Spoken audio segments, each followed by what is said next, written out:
안녕하세요. 아빠 블로거 동동입니다. 이번 시간에는 블로그의 핵심 키워드라는 내용으로 한번 바로 볼 예정입니다. 키워드, 우리가 블로그를 운영을 하거나 아니면 이제 예정이신 분들은 이 키워드라는 게 사실은 핵심인데요. 이 유튜브 같은 경우에는 우리가 떡상의 개념이 있기 때문에 이게 뭐 어떤 영상 컨텐츠가 하나만 잘 걸려도 이게 조회수라든가 구독자를 충분히 많이 유입을 할 수가 있습니다. 하지만 네이버 블로그 같은 경우에는 이런 떡상의 개념은 없습니다. 물론 네이버 메인 화면에 그 노출이 되면은 그날 조회수가 폭발적으로 증가하는 그런 사례는 있습니다. 하지만 그런 경우에는 하루 정도 아니면 진짜 길었을 때 한 이틀 정도 노출이 되기 때문에 하루 이틀 정도의 반짝 효과는 있을 수 있지만 그로 인해서 그 다음 그런 컨텐츠들의 좀 조회수가 높아지거나 유입자가 증가할 수는 있지만 그 구독자라든가 이웃들이 크게 증가하지 않기 때문에 결국은 키워드를 얼마나 내가 추출해서 나만의 키워드, 황금 키워드라고 하죠. 황금 키워드를 가지고 있냐 이런 게 사실은 중요하거든요. 그래서 저는 이제 블로그 키워드를 할 때는 수요와 공급 법칙을 활용하라라고 말씀을 드리고 있습니다. 다시 말씀드리면 수요량, 그러니까 검색량이 많은 것들이 당연히 좋은 키워드겠죠. 그러면은 이제 초보 블로거 분들이나 블로그를 이제 막 시작하신 분들은 키워드를 어떻게 내가 선점해야 되나, 선정을 해야 되고 어떻게 찾아내야 되나라고 궁금해 하시는 분들이 있어서 오늘 간단하게 한번 설명을 드려보도록 하겠습니다. 자, 여기 키워드 이제 해석 방법이라고 제가 작성을 해봤는데요. 키워드는 크게 경쟁력이 높은 키워드, 그리고 황금 키워드, 그리고 틈새 공략 키워드로 이제 저는 세 가지로 구분해 볼 수 있다고 생각합니다. 그래서 요즘에 크몽, 타링 이런 그 지식 플랫폼에 들어가 보면 황금 키워드를 알려드립니다. 뭐 로얄 키워드, 베스트 키워드 이런 키워드를 알려준다고 하고 전자책이 뭐 10,000원에서 많게는 5만 원, 10만 원에 판매가 되고 있습니다. 그만큼 네이버 블로그, 물론 네이버 블로그뿐만 아니라 유튜브도 그렇고 인스타도 그렇고 우리가 티스토리 블로그도 그렇겠지만 결국은 수요량이 많은 그런 키워드를 찾아내는 게 핵심 포인트고 그게 수익화와 직결된다고 볼 수가 있습니다. 그래서 보시면은 경쟁력이 높은 키워드를 한번 살펴볼게요. 경쟁력이 높은 키워드는 이제 PC와 모바일 검색량이 있습니다.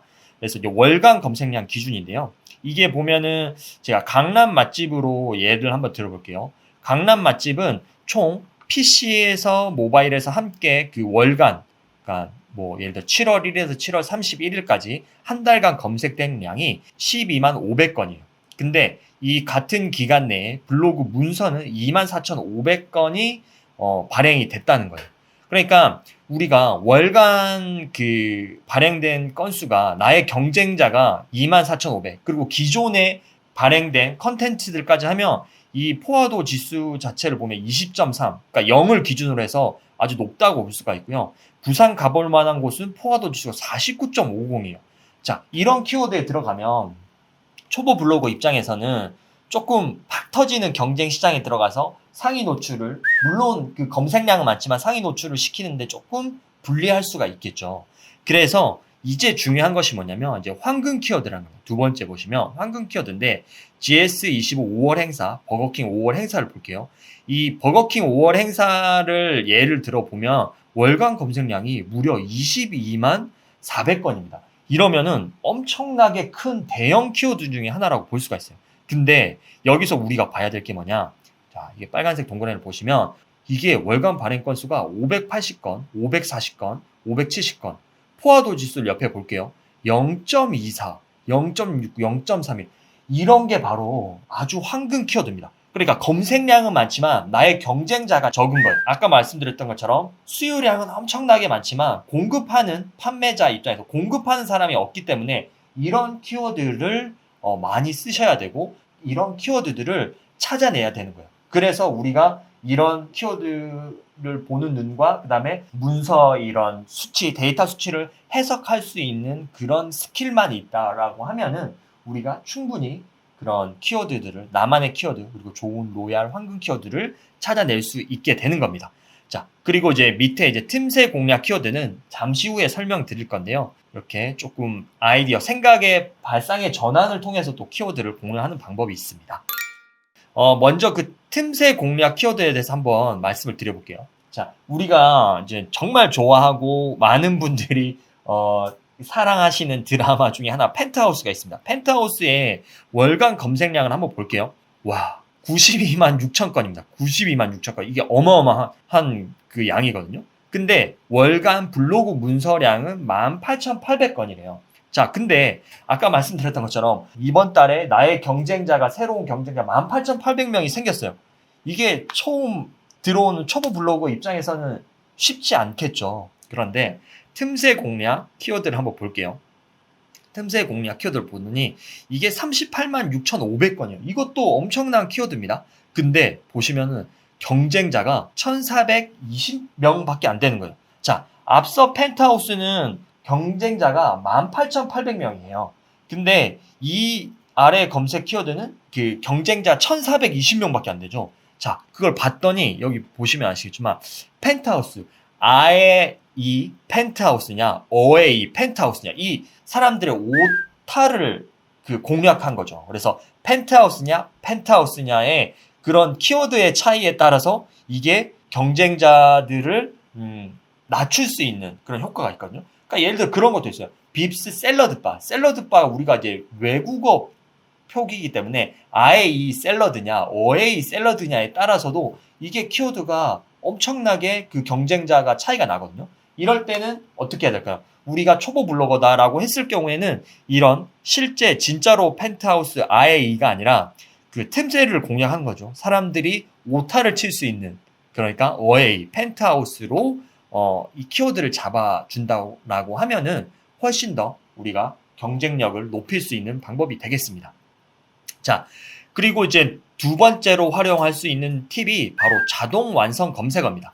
우리가 예를 들어서 어떤 이제 버거킹을 예를 들어볼게요. 버거킹이라고 치면은 밑에 자동 완성 검색어가 그 완성이 됩니다. 이 자동 완성 검색어는 정해져 있는 게 아니에요. 그 트래픽, 해당 기간 내에 사람들이 얼마나 많은 검색을 했는 키워드이냐에 따라서 이런 그 순위가 결정이 됩니다. 그래서 버거킹 7월 행사가 지금 1위죠. 2위가 버거킹 메뉴, 3위가 버거킹, 4위가 버거킹 메뉴 추천, 그리고 5위가 버거킹 킹치킨 버거입니다. 자, 우리가 봐야 될 거는 우리가 포스팅을 하고 싶은 그런 핵심의 단어를 먼저 검색을 해주고 그 밑에 자동 완성으로 따라오는 자동 검색어를 보시고 위에 있는 이제 상위 이제 5개 정도만 우리가 키워드를 이제 추출해내면 됩니다. 뒤쪽에서 저희가 이제 키워드 추출 도구에 대한 활용법에 대해서도 이제 배우겠지만 일단은 우리가 이제 자동 완성 검색어가 이런 거구나 라는 거고, 그리고 밑에 이제 있는 뭐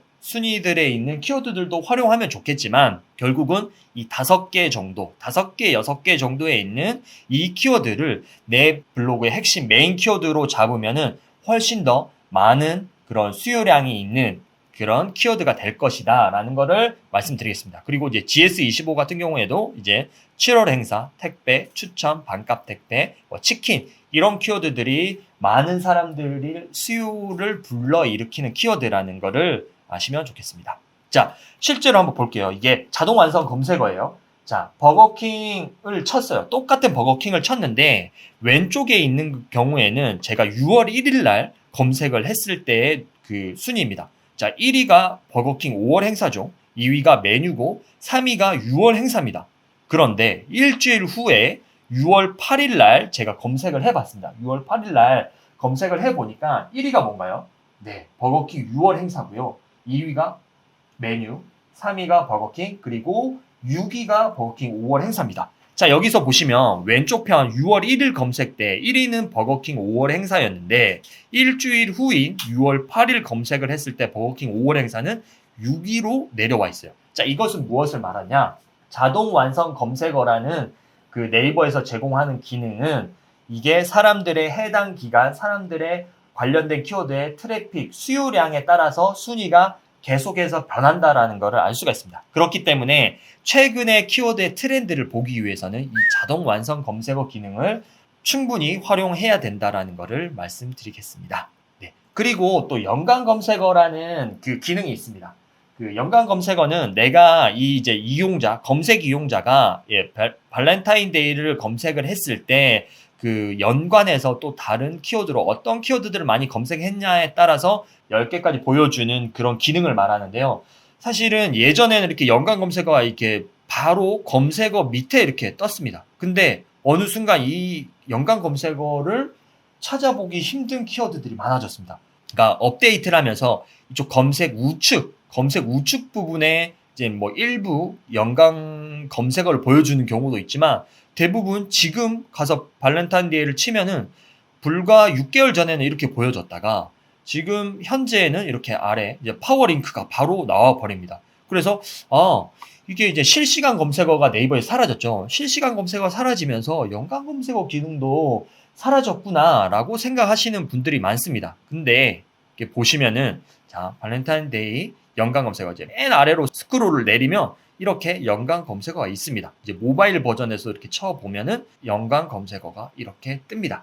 그래서 우리가 이제 활용할 거는 이제 두 가지요. 연관 검색어도 아까 자동 완성 검색어 기능과 똑같이 사람들의 반응, 수요량, 검색량에 따라서 계속해서 주기적으로 업데이트하고 변화를 하고 있습니다. 따라서 우리가 키워드를 추출할 때는 적어도 이 두 가지 뭐라고 했죠? 자동 완성 검색어와 연관 검색어 이 두 가지는 기본적으로 우리가 한번 조회를 해보고 거기 안에서 키워드를 잡는다면 훨씬 더 많은 유입자, 검색 유입자들이 들어오는 그런 경쟁력 있는 키워드를 추출할 수가 있습니다. 네, 그래서 다음번 영상에서는 우리가 이제 키워드 추출을 어떻게 하냐, 그 검색량, 월간 검색량을 어떻게 보냐라고 궁금해하시는 분들이 있어서 네, 제가 이제 뭐 물론 시중에는 뭐 2, 30가지 이상의 다양한 그런 채널들이 있습니다. 하지만 제가 주로 사용하는 카톡톡, 그다음에 네이버 광고, 그리고 블랙 키위 이 세 가지 키워드 추출 도구의 실제적 사용 방법과 특장점, 그리고 어떻게 여기에 데이터들을 해석해야 되는지에 대해서 한번 배워보는 시간을 가져보도록 하겠습니다. 제가 준비한 영상은 여기까지입니다. 구독, 좋아요, 알림 설정은 저에게 큰 힘이 됩니다. 끝까지 시청해 주셔서 감사합니다.